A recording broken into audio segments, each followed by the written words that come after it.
So, today we will see something simple but still pretty cool. As you can guess, we will also add a new, let's say, behavior or a new stat into the enemies, which is the stamina, that if it goes to 0, then the character is unconscious and falls into the ragdoll state at this point. So if another enemy sees an unconscious enemy, then he's going to go to his location. He's going to wait a bit. He's going to wake that guy up. We can make it so that he waits before he wakes him up or something like that, or make him play another animation and then continue on. And we can also, instead of making him just go to straight to the normal animation, we can make him go and play the search behavior and all that. Also, if somebody is unconscious, you see that he waits also a bit before he goes there. But if there is no other enemy in sight, then we start adding to the stamina, and if the stamina goes over back again to 100, then that guy is going to wake up. Now we're going to skip making the ragdoll actually blending to the animation, okay, because that requires a lot of work and it's out of scope of this video, but I've already have an asset for that, and it's actually on the asset store. Okay, that makes you blend between ragdolls and back again without much problem. So let's see some major changes I did basically on the previous scripts we have. As you notice right now, all the scripts do not have a check mark. I kept only the enemy UI and the character stats, and basically the enemy UI, which is for debugging mostly, so we do not care what happens so much in here, since this probably is going to we're not going to include it in the main game. So the change I did is actually get rid of all the start and update functions inside all the scripts, which is normally a good thing to do in Unity. So you want to have as much as updates as much as less updates as possible. Usually you should probably keep starts to the minimum too, but you do not care so much about the start function because it only runs once on start. Okay, so what I did with this in mind is, instead of using update on the other functions, let's actually see the unit control, which it was previously named player control. Okay, so do not confuse. Wherever I say player control in the previous videos, I mean unit control now. Okay, it's the same script. So instead of having a start, I now have a public void init and a public void tick instead of having the update. So the only thing that I need to do to run this is actually go into a script that I keep the references. In our case, that will be the character stats, and for the other scripts that have to do with the enemy AI behavior, then that means the enemy AI. So what we need to do on character stats, okay, we of course need the references, but we already have them, except of the AK handler basically. Okay, the AK handler, and we get a component and we say on start, which we want to run the start from this script, from the character stats. Since it's a script, pretty much every character is going to have player control, initialize the player controller or the unit controller, which we now will call it, And the IK handler also, we need to initialize that too. Okay, I use the IK handler here, initialize it here, and use it in the update over here because I share the IK handler between the enemies and the player game objects. Okay, so for all other cases in the enemy AI, which is on start, we get all the references, and you can see that I can go one by one and initialize it. This is also a good way to know what updates first and what updates later. So if one of the scripts needs to take a reference from another script, with this way you do not have the problem you basically can use start to initialize them. Okay, so changing the order will also affect what will change or take the references first. Now the way we have set this up on the previous videos, though, it wouldn't make too much of a difference. Okay, so but this is a good practice, especially for Unity. On update, basically these scripts didn't have any update inside them because we were using them depending on the AI state we were. Okay, so just go check all your scripts. You only want to have the start and the update function in either the character stats or the enemy AI. If it's a script that is shared between players and enemies, then it should go on the character stats. If it's only for the enemies, then only the enemy AI will do. You can also further optimize this and have all your enemies be controlled by the enemy manager, but okay, I feel it is a little bit of unnecessary. Unity will start having issues with it until they fix it, of course, if you have around 10,000 updates. So yeah, it's not that much of a difference, but if you have every character has 10 scripts that run update, yeah, it's not really needed. So with that out of the way, let's go see. On the last video, if you remember, I had a few problems with the IK of the left hand. Now what I did to fix this is basically on my IK handler I've created a new transform which is going to be called a left hand helper. We need to create a new game object and assign the transform, and we also change the name so that we know that it's the left hand helper. Now you can see that I use the init and tick over here. Okay, now for the left hand helper, what we need to change now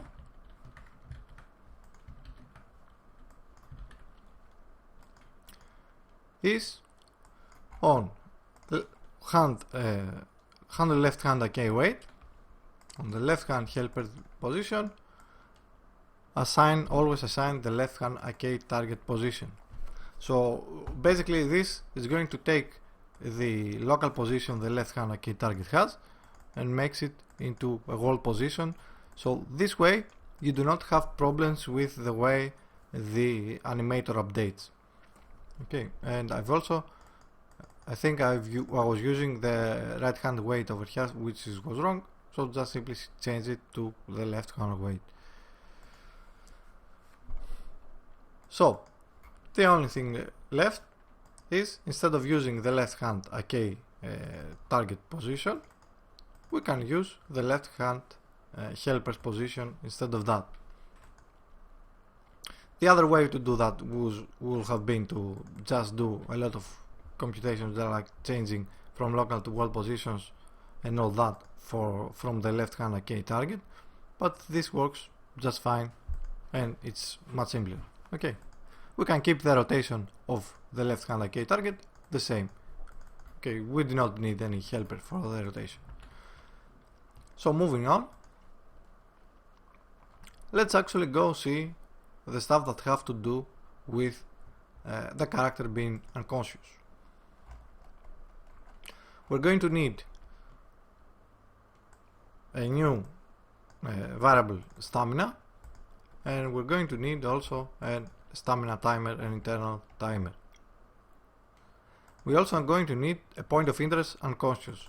We can reuse the enable on death, but this way makes sure that we know we trigger the correct behaviors, so it's a bit simpler. Now, point of interest unconscious, it's pretty simple. It takes from the point of interest base, it takes an owner, which is a character stats, and on start it goes and assigns the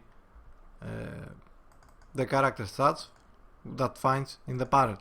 You'll see that I use start over here because this case is pretty unique to just not use start, so it will have been more trouble to use any init over here.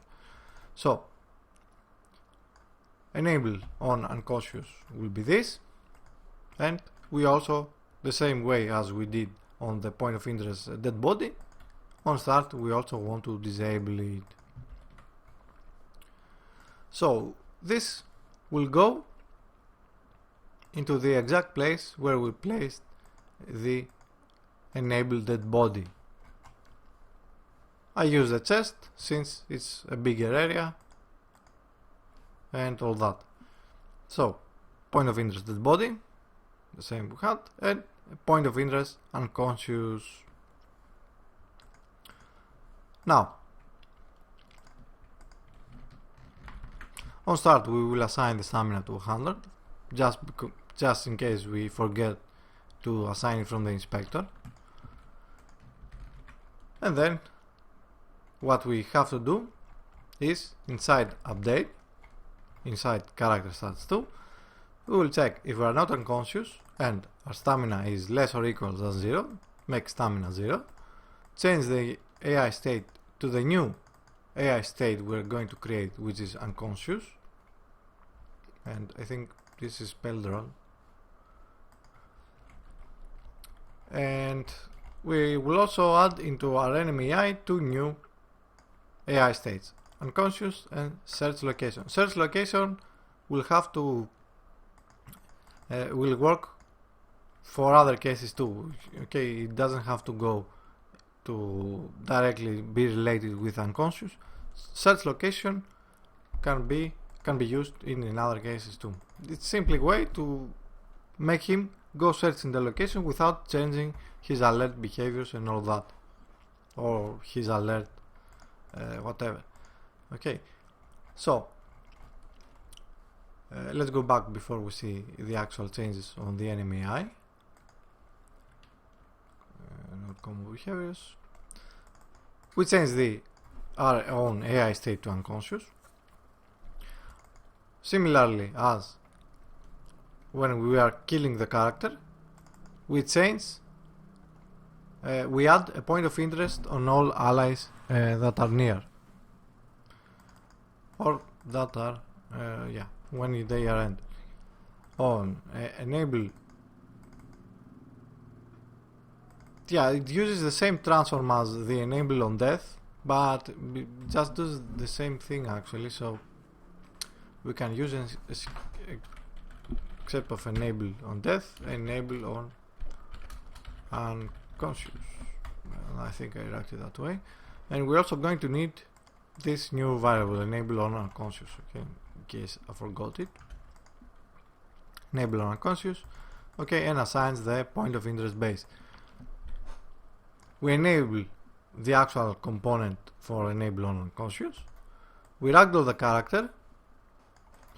We close the collider, and the controller collider is the collider that's moving the controller basically. I just make it into a variable so I do not have to use get component all the time.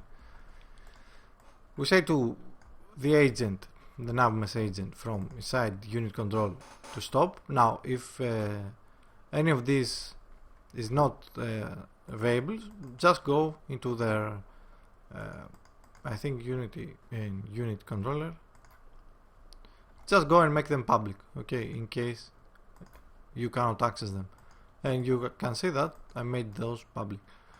Okay. And I do not want them to show in the inspector, so I just hide them too. So basically the animator and the agent, I want them to be public. So we close the agent, and we actually disable the agent too. We're not just stopping him. So there is no avoidance if somebody trying to go over him and all that. And with this, if you do not disable it also, you will have some problems with the ragdoll. So just disable it and it works fine. And we say that you are now unconscious. When you are unconscious, you start adding to the stamina timer. Okay, and since the stamina is an integer, we cannot just add on every frame. So we add every second. We add 1 to the stamina. If you want to go slower or faster, then you simply either change the timer you add on the stamina, or make it slower, or make it slower or faster. If the stamina is back to over 99, so it's 100, we'll say we are not anymore unconscious. Save the current position you are, enable, take it from the enable on unconscious component. So basically you save the position the torso of the ragdoll is. If you do not save this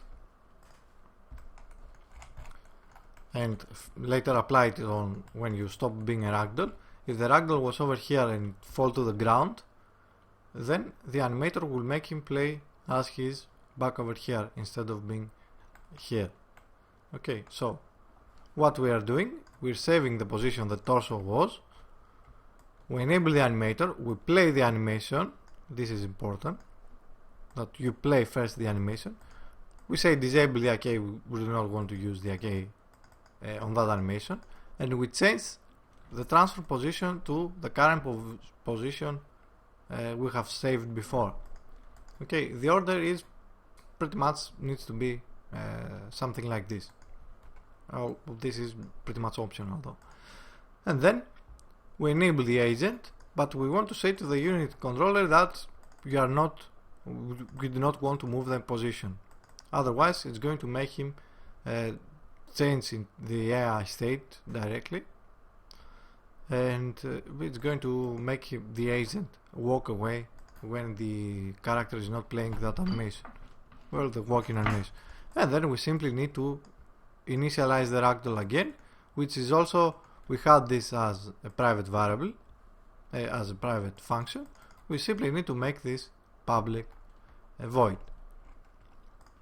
Okay, so it basically is going to go get all the rigid bodies. Now what I did change is, instead of starting from 0, start from 1.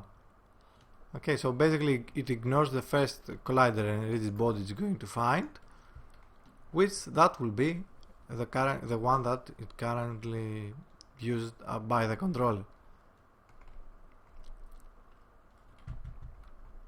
And we should also, now that I think of it, is enable the collider from over here.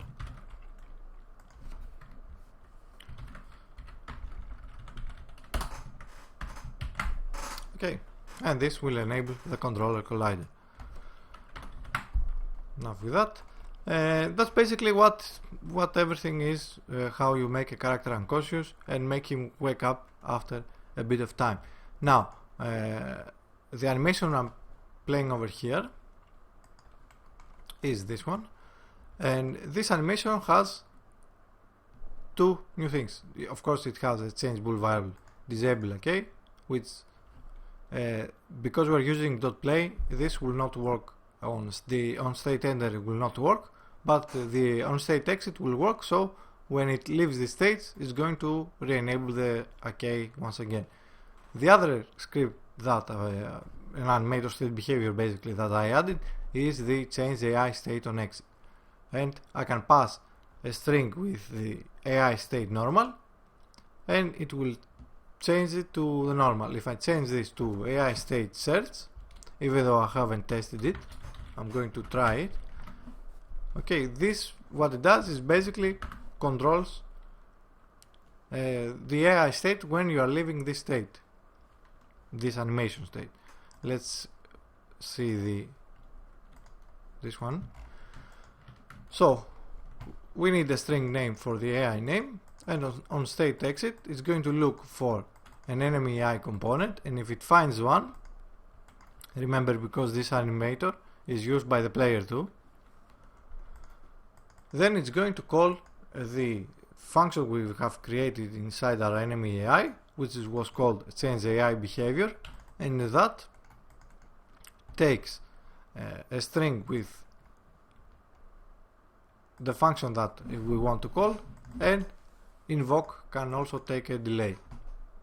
So what I did is call the AI name that I wrote over here, as you see, and add a little bit of delay just for effect.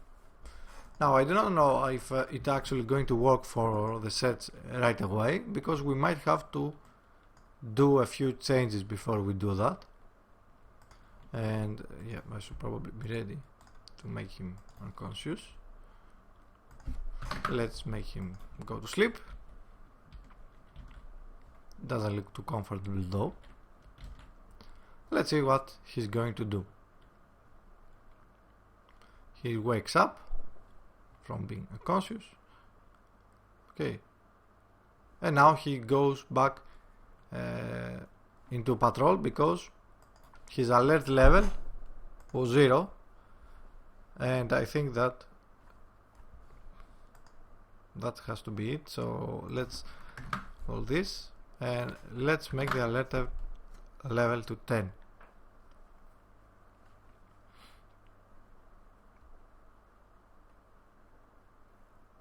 Maybe, yeah, let's turn the alert also to true. And yeah, so instead of going back to normal, he's going to search around. To add that into the script though, the only thing that we need to do is go into character stats, and over here say that alert equals true, alert level, let's make it 5. Let's test it once again.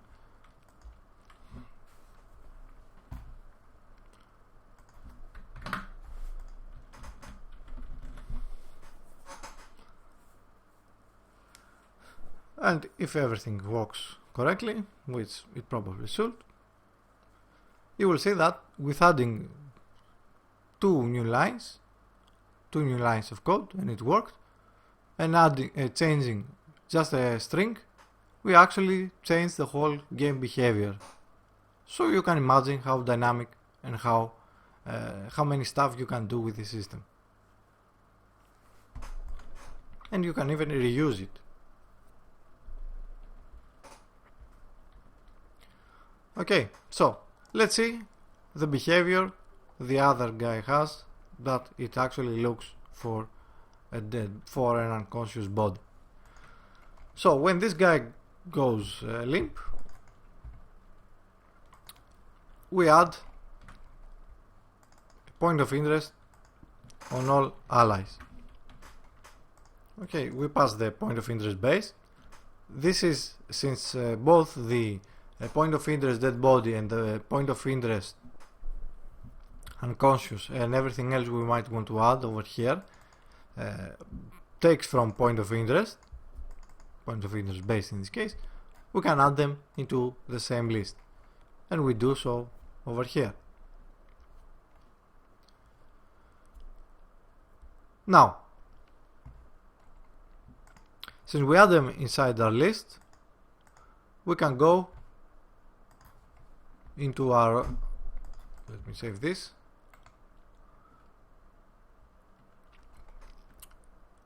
we can go into the save this too, points of interest behavior. Now if you remember, we had this basically point of interest behavior. So if there is a point of interest clause, we check what type of point of interest it is. if that point of interest is of dead body, we were doing all this stuff. Similarly, except of we're going to keep the other, for the new point of interest type, which we've added over here into the point of interest base, okay, we need to add the unconscious. We're going to do some stuff similar to the dead body. So by similar I mean, okay, we have the unconscious, we take the we store the reference, we check if it's active or enabled for the same way why we have the dead body. We find the direction towards that point of interest, we find the angle towards the point of interest, okay, the normalized direction, and if the angle towards the point of interest is lower than the view angle limit, then that means we can actually do a ray cast from the origin point to the direction of the unconscious body, okay, and if that hit, and we actually hit something that belongs to that body, so we didn't hit even if we hit his leg, that the ragdoll collider for his leg or his head or anything else, okay, we will take it as the same. So if we hit the actual unconscious body transform or any transform that has the component of character stats, we're going to check if that's the actual transform that we want to hit, the actual unconscious character, okay, instead of checking the dead, we're checking the unconscious. Then we update the AI behavior when we want to use. We do not want to be alert unless you want to be alert, and we also do not want to raise the alert level. That depends what you want your AI to actually do. We assign the last known position to the point of interest transform position, or you can actually, instead of using the point of interest transfer position, use the unconscious transfer position. So instead of going to where the character stats are, and I think no, yeah, it will have worked the same, I think. Anyway, then we call the new AI state, which we're going to call search location, which is a function that takes either a vector 3 or a stats. If it has the character stats assigned, then it's going to use the position of the character stats. If it doesn't, then it's going to use the vector 3 we are passing. So that's why I'm passing here vector 3 0, since I already passed a state, the character stats, so it's just going to override that. And we also want to remove him from the point of interest list. Okay, and if the unconscious is actually disabled, then you simply just remove it from the point of interest list. Okay, the same way as we were doing for the dead bodies. Let's see the actual AI now. We've added the new AI states on the enum. Then we need to go on our update and say if the character is unconscious, yeah, you basically start disabling stuff. Okay, he's not on run, he's not aiming, he's not in cover, he's not going to any positions. Look at point of interest false, and the common behaviors, the init check to false. So basically we just keep everything reset. If he's on AI state search location, you still look if there is an enemy around. Okay, so we keep that, but we also we use the new function which we're going to see inside search behaviors, which is called search target location or body, and we say do not run and do not aim. If you want to aim, if you want to run, of course you can simply change that to what you want your AI to do. Now, to actually change to this AI state, to the search location, which changes from over here. Okay, from where we call this function. So let's go and see this function actually. Okay, inside the enemy AI we have a public function that says AI state search location. We pass the target location and we have the chance to either pass a body or just leave it null. We change the AI state to AI state search location. If there is a body, then we have two new variables inside our search behavior script. One is the current body and the other is the target location. So if there is a body on the search behavior, we go and assign that on the current body. If there isn't a body, then it goes and assigns the target location you are passing. Okay, you are going to call this function from somewhere where you want to pass a target location, or at least a target location. Okay, then there's also, we're going to initiate search phases, and this is just an integer we have inside search behaviors, and we also want to get out of cover and reset the goal position so that it actually, the unit controller resets the pathfinder. So the new changes that we're going to do is on search behavior. We're going to keep all that, but we're going to add a new reference that's called public character stats, the current body, vector3 the target location, and the search phase. And the search phase is another way we can actually do an AI. So it's basically a few steps that are usually predetermined. Okay, because you probably just want to have predetermined basis, or if you want to not do stuff linear, you can simply randomize that by changing the search phase, or in any other case you can just simply randomize that. So we call this function from our AI state, our enemy AI state. Okay, search target location or body. If there is a current body, then we have a target location, which the target location is basically the torso of the current body we provide. So we start our search phase with a switch controlled by the search phase. On case 0, the first step you're going to do is play the function that makes your enemy look at a position. In our case, that position will actually be our target location. We're going to stop that character and we're going to wait until a new behavior, or the new behavior timer we have, with delay till new behavior and all that. Now you can of course move from step to step with coroutines, but coroutines do not stop easily. Okay, so if you have behaviors that can be interrupted in any step, then that means coroutines are not that easy to use with.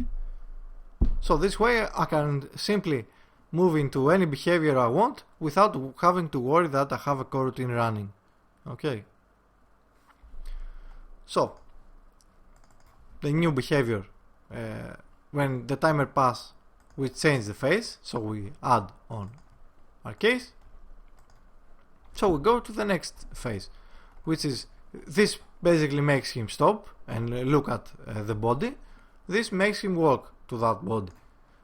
So we call for our enemy AI stats, for our enemy AI main, our character stats, and we call the move to position and we pass the target location.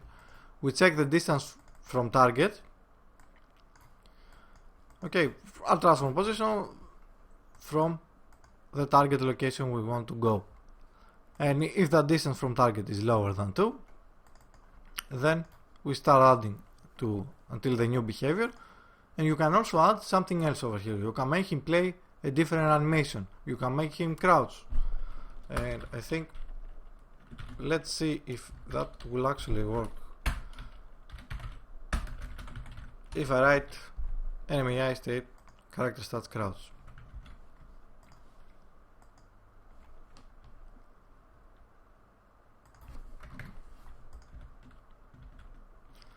he's going to see him. Now, when he reaches that position, or that body, if he crouches, that means he's not crouching because something else probably. And yeah, because we are not doing forgot that. Instead of using crouch directly, I forgot we have an actual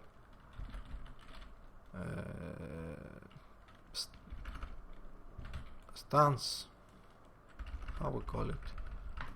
Let me see. Yeah, state normal. Let's set location. Oh, it was on character stats. Let's close the update. Okay, there is the change stance. Call function with a string, change stance, and the stance we want to say is this one. Let's see if this will work. If it doesn't, then yeah, and probably we shouldn't be doing it on every frame too. Let's go back to the search behavior. So instead of using it inside step 1, step 2, not step 0, I'm going to call this over here. So I'm going to say enemy AI main character stats change, and yeah, why not? I'll just go and make that public. Not so much to worry about. Change stance, search phase, character stats dot change stance, and just remember that we have that I'm actually closing it over here from. Oh no, I'm not closing it. Okay, well, this should probably work. Not work. He was always working. Let's see it once again. Let's close it, and let's see over here. He's watching the dead body. Huh. He's actually crouching, but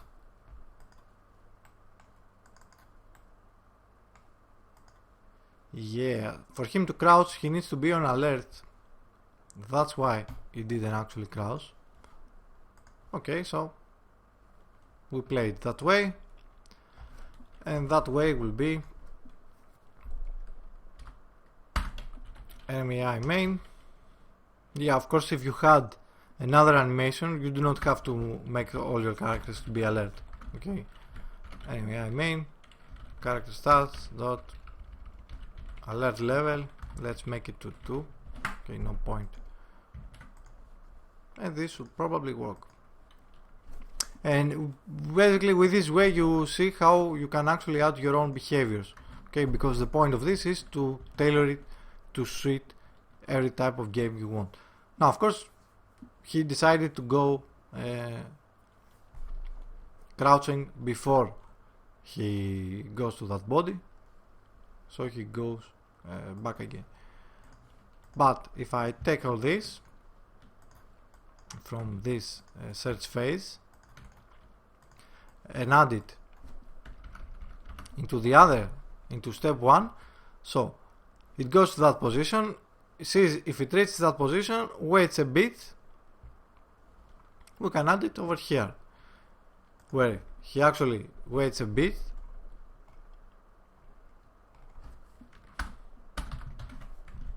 he's going to crouch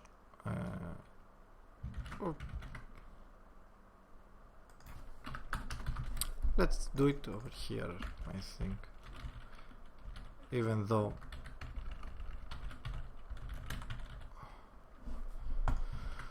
okay, so the time is going to wait until he wakes up the body. He's going to crouch. Okay, and we'll see it in a bit. So he reaches the target body, he waits a bit, he also crouches, and then what we need to do to make that other body wake up is simply change the stamina to 100. we reset the current body, we say to our own AI stop moving, because we want to not just get away right away. Okay, we just want to sit there a bit and think about what happened or something like that. You can make him play another animation, you can make him play everything you want over here. We add to the search phase and we say reset the timer till the new behavior, of course, and we go to the next phase, which will also wait for timer new behavior, and that this time is going to make him change the AI state and go to normal. Let's say this. Of course, by raising the alert levels, if the player runs, so let's say since we are raising the alert levels, basically this character is going to be suspicious. So if he sees now my player, he's going to recognize him faster. Okay, he waits a bit, he crouches, he gets up and continues on. Okay, yeah, it needs a bit of tailoring to actually make it so that it feels more realistic, but I think it worked pretty much great. I'm just going to delete this since I didn't want to. So I have one more bookmark, which is this one, so it's still the same, and I have game manager, which is, we're not really doing anything over here. So that was it. That's it for today. I think it's a pretty cool system, and of course I'm going to keep developing a lot more cool stuff for this. If you have AI states that you want to suggest, or if you want to see something to tailor upon this AI, of course feel free to say so in the comments, and I'll see how we can add it. But with this way we have actually cornered a lot of markets. We can use this AI as a sword into our third-person shooter character, the third-person shooter series. We can use this into a Commandos type game. We can use this into a stealth game like Metal Gear. We can use this pretty much to everything we want to use. And with the AK handling we created previously, we can see that they can actually, the whole thing just looks pretty great, to be honest. Okay, so you know what to do. Like, subscribe, share it with your friends, and if you also want to help me making more videos, then consider supporting me on Patreon. And you can also pick up any project you want from Gumroad, of course, and jumpstart your next game. So I'll see you next time.